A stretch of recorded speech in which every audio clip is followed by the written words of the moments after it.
نبیوں اور ولیوں کو اپنی حاجت روائی اور اپنی مشکل کشائی اپنی مرادوں کے لیے پکارا کرتے تھے۔ چنانچہ اللہ رب العزت ارشاد فرما رہا ہے قل انی نہیت ان اعبد الذین تدعون من دون اللہ، سورہ انعام آیت نمبر 56۔ اے نبی آپ دنیا والوں سے کہہ دیجئے، ان مشرکوں سے کہہ دیجئے کہ مجھے اللہ نے منع فرمایا ہے، مجھے روک دیا گیا ہے میں ان کی عبادت کروں جن کو تم پکارتے ہو۔ مجھے اللہ تبارک تعالیٰ نے منع فرمایا ہے کہ میں ان کی عبادت کروں جن کو تم پکارتے ہو۔ اور یہ بات آپ کو معلوم ہو چکی ہے کہ جن کو وہ پکارا کرتے تھے وہ کون لوگ تھے؟ وہ 4 قسم کی چیزیں تھیں، نیک اور صالح لوگ تھے، انبیاء تھے، پیڑ اور پودے اور سورج وغیرہ تھے، ہے کہ نہیں؟ آپ کو معلوم ہے، اور فرشتے تھے، ان کو پکار۔ اللہ کے نبی سے اللہ تبارک تعالیٰ نے یہ فرمایا کہ تم اپنی زبان سے اس بات کا اظہار کر دو کہ انی نہیتو، مجھے منع کیا گیا ہے، ان اعبد الذین تدعون من دون اللہ، کہ اللہ کے سوا جن کو تم آواز دیتے ہو پکارتے ہو میں ان کی عبادت کروں۔ اس سے معلوم ہوا کہ دعا کرنا یا پکارنا یہ بھی کیا ہے؟ بولو، عبادت ہے، اور عبادت اللہ کے لیے ہے۔ گویا پکارو یا دعا مانگو تو صرف کس سے؟ اللہ عز و جل سے۔ اللہ کے سوا پکارو گے تو یہ کیا قرار پائے گا؟ شرک قرار پائے گا۔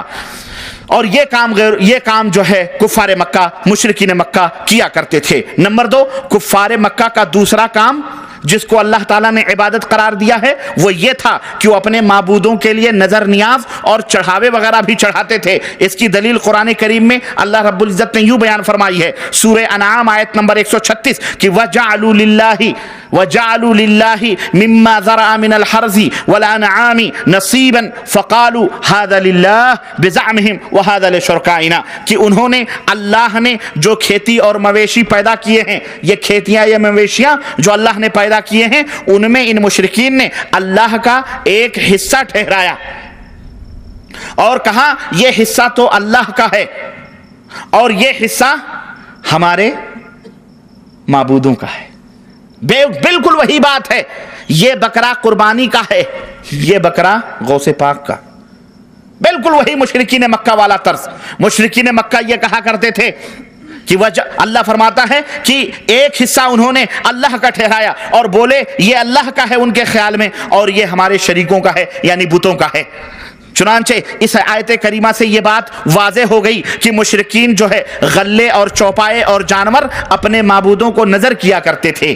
آج بھی ڈیگیں ٹھنکائی جا رہی ہیں، آج بھی مرغے لیے جا رہے ہیں، آج بھی بکرے لے کے جایا جا رہا ہے اور ان پر چڑھاوے چڑھائے جاتے تھے اس زمانے میں بھی اور آج بھی۔ اور نمبر 3، وہ مشرکین اور اپنے معبودوں کے لیے کیا کرتے تھے جس کو اللہ تعالیٰ نے عبادت قرار دیا ہے؟ وہ اپنے معبودوں کے نام پر جانور بھی ذبح کرتے تھے، اپنے معبودوں کے نام پر جانور بھی ذبح کرتے تھے، اور صرف نام ہی پر نہیں، نام پر بھی ذبح کرتے تھے اور ان کے استھانوں پر لے جا کر کے ذبح کرتے تھے۔ چنانچہ قرآن کریم میں اللہ رب العزت نے فرمایا وَمَا أُحِلَّ بِهِ لِغَيْرِ اللَّهِ، حرام چیزوں میں جہاں خنزیر ہے، جہاں خون ہے، جہاں مردار ہیں، وہیں وہ جانور بھی حرام ہے جسے غیر اللہ کے نام پر ذبح کیا گیا ہو، اللہ کے سوا غیروں کے نام پر ذبح کیا گیا ہو۔ ہمارے بہت سارے دوست کہتے ہیں کہ میاں ہم تو لے جاتے ہیں بابا کے دربار میں لیکن ذبح تو اللہ ہی کے نام پر کرتے ہیں۔ سنو، اللہ رب العزت ارشاد فرماتا ہے وَمَا ذُبِحَ عَلَى النُّصُبِ، اور وہ جانور بھی حرام ہے جو کسی استھان پر لے جا کر کے ذبح کیا گیا ہو۔ ہاں، جو مخصوص جہاں شرک ہوتے ہیں ان کے استھانوں پر لے جا کر کے بھلے بسم اللہ اللہ اکبر کہہ کے ذبح کرو گے، وہ بھی کیا ہو جائے گا؟ مردار ہو جائے گا اور وہ بھی شرک قرار پائے گا۔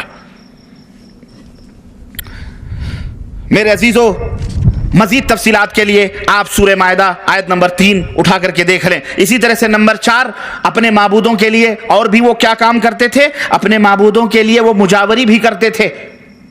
وہ مجاوری کرتے تھے یعنی بتوں سے لگ کر کے بیٹھتے تھے، بڑا قریب، بڑے ادب، بڑے احترام سے پھول عود اور لکڑیاں سلگا کر اور آگ وغیرہ جلا کر اور جناب علی خوشبو وغیرہ لگا کر وہاں مجاوری کیا کرتے تھے۔ چنانچہ اللہ رب العزت نے قرآن کریم میں اس کا نقشہ کھینچا ہے حضرت موسیٰ علیہ السلام کی قوم کا، اور فرمایا وَجَاوَزْنَا بِبَنِي إِسْرَائِيلَ الْبَحْرَ فَأَتَوْا عَلَى قَوْمٍ يَعْكِفُونَ عَلَى أَصْنَامٍ لَهُمْ، سورہ اعراف آیت نمبر 138، کہ جب موسیٰ علیہ السلام اپنی قوم کو لے کر دریا میں داخل ہوئے اور اللہ نے سمندر میں ان کے لیے دریا میں راستہ بنا دیا، تو جب اپنی قوم کو لے کر وہ دریا سے باہر نکلے تو وہ لوگ ایک ایسی بستی سے گزرے جس بستی میں لوگ بتوں کے پاس لگے ہوئے بیٹھے تھے، ان کے اعتکاف میں بیٹھے تھے، بتوں کے پاس اعتکاف کرتے تھے۔ ہاں، مجاوری وہی ہے کہ بتوں سے لگ کر کے بیٹھیں یا قبروں کے اوپر جا کے مراقبے، جس کو کہتے ہیں مراقبے کرتے ہیں، تو وہ لوگ قبروں کے پاس لگے بیٹھے تھے۔ بنی اسرائیل کی قوم نے حضرت موسیٰ علیہ السلام سے مطالبہ کیا کہ اجعل لنا الہا کما لہم آلہہ، اے موسیٰ ہمارے لیے بھی اسی طرح سے بت بنا دو، معبود بنا دو، جیسے یہ لوگ اپنے اپنے معبودوں سے لگے بیٹھے ہیں۔ حضرت موسیٰ علیہ السلام نے کہا ظالموں، ابھی اللہ کا اتنا عظیم معجزہ دیکھ کر کے آ رہے ہو کہ ٹھاٹھے مارتے ہوئے سمندر میں اللہ عز و جل نے تمہارے لیے راستے بنا دیے ہیں، اور باہر نکلتے ہی شیطان نے تمہارے اوپر حملہ کر دیا، اور تم نے یہ کہا ہمارے لیے یہ معبود بناؤ۔ ارے یہ جھوٹے معبود ہیں، تمہارا حقیقی اور سچا معبود اللہ۔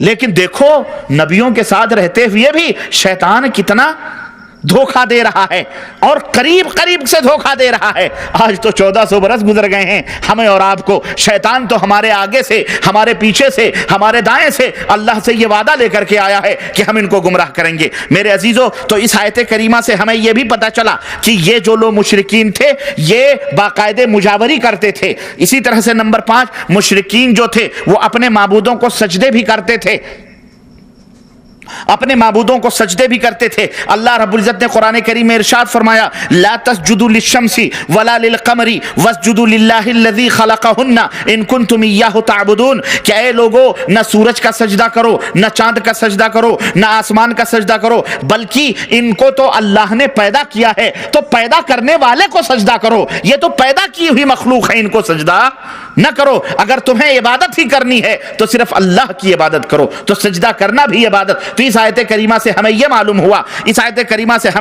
ہوا کہ وہ لوگ سورج کو پوجتے تھے، چاند کو بھی پوجتے تھے، اور اس کے بھی سجدے کیا کرتے تھے۔ میرے عزیزو، اب یہ تمام سب اعمال جو کچھ بھی آپ نے سماعت فرمائے ہیں کہ پکارتے تھے ان کو، ان کے نام کے نذر و نیاز بھی چڑھاتے تھے، ان کے نام کے ذبیحے بھی ذبح کرتے تھے، ان کی مجاوری بھی کرتے تھے، یہ تمام سب اعمال اللہ تعالیٰ نے ان کو کیا قرار دیا ہے؟ بولو، عبادت۔ اس کو کیا قرار دیا ہے؟ عبادت۔ اب یہ چیزیں اگر تم نے کسی اور مخلوقات کے لیے کی تو پھر یہی چیز کیا قرار پائے گی؟ شرک قرار پائے گی۔ اور سنو، اب آپ سوال کر سکتے ہیں کہ وہ لوگ کیوں کرتے تھے ایسا، ان کے ساتھ یہ عبادتیں کیوں کرتے تھے جبکہ اللہ کو مانتے تھے؟ تو ان کے سامنے 2 مقصد تھے، اور آج بھی انہی 2 مقصدوں کی وجہ سے آدمی ان کے پاس جاتا ہوتا ہے، شرک وغیرہ جو کرتا ہے اس کے سامنے 2 ہی مقصد ہوتے ہیں، ایک تو خوف ہوتا ہے، مارے ڈر کے کرتے ہیں، اور دوسرا لالچ ہوتی ہے، اور وہ لالچ دنیاوی لالچ ہوتی ہے، اخروی لالچ کسی کو نہیں ہوتی ہے۔ کوئی خواجہ اجمیری کے مزار پر اس لیے نہیں جاتا ہے کہ وہ جنت میں بخشوا لیں گے، بلکہ بیٹا ہی بیٹی مانگنے کے لیے جاتا ہے، مصیبتوں اور دکھوں میں پکارنے کے لیے، چادر چڑھانے کے لیے جاتا ہے۔ داتا کا ہجویری اور پاک پٹن میں صرف مرغا لیے اس لیے جاتے ہیں کہ منتیں مانی ہیں، ہم نے فلانے کی زمین غصب کی تھی، بابا کے نام کی منت مانی، ہماری ڈگری ہو گئی، خلاص مرغا ذبح کر دیں گے، چادر چڑھا دیں گے۔ تو 2 مقاصد ہوتے تھے ان کے سامنے، تو مشرکین بھی یہی کرتے تھے۔ اللہ رب العزت نے ان کے ان مقصدوں کو قرآن کریم میں کھول کے بیان کیا ہے۔ سورہ یونس آیت نمبر 18، وَيَعْبُدُونَ مِن دُونِ اللَّهِ مَا لَا يَضُرُّهُمْ وَلَا يَنفَعُهُمْ وَيَقُولُونَ هَؤُلَاءِ شُفَعَاؤُنَا عِندَ اللَّهِ۔ اللہ فرماتا ہے کہ یہ مشرکین مکہ جو تھے، یا مشرکین اس دور کے جو تھے، وہ لوگ اللہ کے سوا ایسے لوگوں کو کی عبادت کرتے ہیں جو نہ انہیں نقصان پہنچا سکتے تھے نہ انہیں فائدہ پہنچا سکتے تھے، لیکن وہ ان کا عقیدہ یہ تھا ہؤلاء شفعاؤنا عند اللہ، یہ اللہ کے دربار میں ہماری سفارش کریں گے۔ تو ایک مقصد ان کا کیا تھا؟ وسیلہ بنیں گے، سفارش کریں گے ہم۔ اب ظاہر ہے کہ وہ مشرکین مکہ آخرت کے اوپر یقین تو نہیں رکھتے تھے، وہ کہتے تھے یہ دنیا کے اندر مر پٹ جائیں گے، ہمارا کوئی حساب و کتاب نہیں ہوگا، اس لیے سفارشی کس معاملے میں کوئی دنیا کی بات پھنسی تو ان کے دربار میں چلے گئے، خلاص بگڑی بنا دی گئی۔ ہاں، اس لیے ان کو سفارشی سمجھتے تھے وہ لوگ۔ اور اسی طرح سے دوسرا مقصد کیا تھا؟ دوسرا مقصد یہ تھا کہ وہ کہتے تھے ما نعبدہم الا لیقربونا الی اللہ زلفی۔ سورہ الزمر آیت نمبر 3 اٹھا کر کے دیکھیں، اللہ رب العزت نے فرمایا کہ اس دوسرا مقصد، جس مقصد کے لیے وہ ان کو پوجتے تھے، ان کو پکارتے تھے, نظر و نیاز چڑھاتے تھے, یہ تھا کہ وہ کہتے تھے ہم ان کی عبادت صرف اس لیے کرتے ہیں تاکہ یہ ہمیں اللہ سے قریب کر دیں. بڑے گنہگار ہیں, بڑے پاپی ہیں, ہم اللہ کو نہیں بلا سکتے, ہم اللہ کے سامنے کیسے فریادیں کر سکتے ہیں, تو ہم ان کے دربار میں چڑھا کر کے کہ گرو گھنٹال تم ہی ہمیں اللہ تک پہنچا دو. یہ تو اس طرح سے اللہ عز و جل نے فرمایا, یعنی اللہ کا قرب حاصل کرنے کے لیے, اللہ کی نظروں میں محبوب بننے کے لیے, اللہ کا پیارا بننے کے لیے وہ لوگ ان ہستیوں کے ساتھ یہ تمام سب کام کرتے تھے. میرے عزیز, میرے دوست, اب تک کی تمام باتوں کا خلاصہ اور نچوڑ یہ ہوا کہ مشرکین مکہ جو تھے وہ اللہ کو خالق بھی سمجھتے تھے, رازق بھی سمجھتے تھے, اور ساری چیزوں اور سارے اختیارات کا مالک صرف اللہ کو سمجھتے تھے, اور اللہ کے ساتھ ساتھ وہ فرشتوں, پیغمبروں, بزرگوں, صالحین اور ولیوں وغیرہ کو اور پیڑ پودوں کو وہ پوجتے تھے, اور ان کے بارے میں یہ عقیدہ رکھتے تھے کہ انہیں اللہ کی طرف سے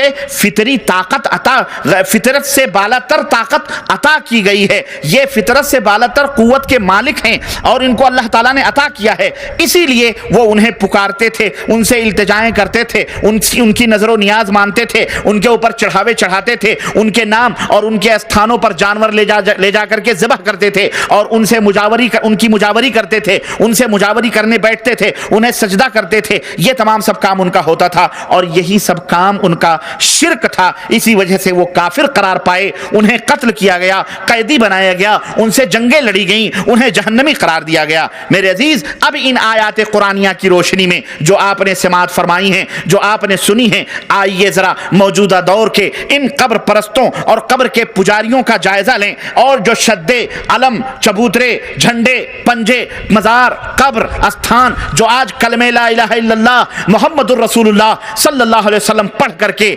آج یہ مولوی کروا رہا ہے, یہ ملا کروا رہا ہے, میں اس میں عوام کو میں اس لیے میں ان کو تھوڑا سا دوسرے درجے پہ رکھتا ہوں کہ ان عوام کو اس بیچاروں کا پتہ نہیں ہے, بلکہ وہ لمبی داڑھیاں, لمبے صافے اور پگڑیاں اور لمبی چھڑیاں اور تسبیحیں دیکھ کر یہ اللہ کے نبی کی یہ بھولی بھالی امت ان کے فیور میں آ جاتی ہے, اور ان کی چگنی چپڑی باتوں میں وہ آ جاتی ہے. تو ان مولویوں کا یہ اصل میں یہ کام ہے, وہ لوگ جو ہے آج ان کی وجہ سے یہ بیچارے گمراہ ہوئے ہیں. تو آئیے ہم ان قبر کے پجاریوں کا جائزہ لیں کہ یہ جو کام کرتے ہیں کیا ان کا یہ کام مشرکین مکہ کی طرح ہے یا نہیں.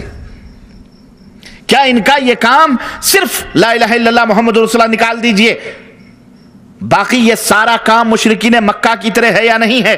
نام کی بات بھی آئے گی تو مشرکین مکہ میں بھی عبدالعزیز تھے, اب مشرکین مکہ میں بھی عبداللہ نام کے موجود تھے لوگ, نام بھی کوئی مختلف نہیں تھا, صرف یہ تھا کہ وہ کلمہ لا الہ الا اللہ نہیں پڑھتے تھے. آج کلمہ لا الہ الا اللہ پڑھ کر کے اسلام کا لیبل لگا کر بالکل وہی عمل کیا جا رہا ہے جو مشرکین مکہ کیا